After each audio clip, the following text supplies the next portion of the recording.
Hindi ko na i-gatekeep to mga sis. My top 2 favorite scents from Florence. My top 2 is Amethyst Femme.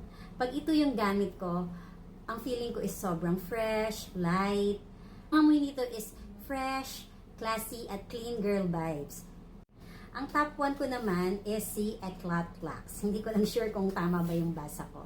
Pero kapag ito naman yung gamit ko, ito talaga yung marami akong nakukuhang compliments. Yung tipong pag dumaan ako, napapatingin talaga sila, tapos maririnig mo, ang bango. And may mga nag-a-ask din sa akin kung ano bang pabango mo. Ang scent naman ni Eclat Lux is may fresh, floral, at may sexy musky vibe sa dulo. So ito yung tipong kapag in-spray mo dito sa leeg mo, tapos inamoy ka ni jowa mo or ni husband mo, is talagang mapapataka talaga ng literal. Oil-based to, kaya long-lasting. Usually, naglalast siya 2 to 4 hours. At very solid siya kasi affordable lang siya. So kahit mag-spray ka ulit, so hindi ka mangangamba na super mahal niya. So try mo na rin sis. Nasa yellow basket na siya. I-click mo lang yung yellow basket.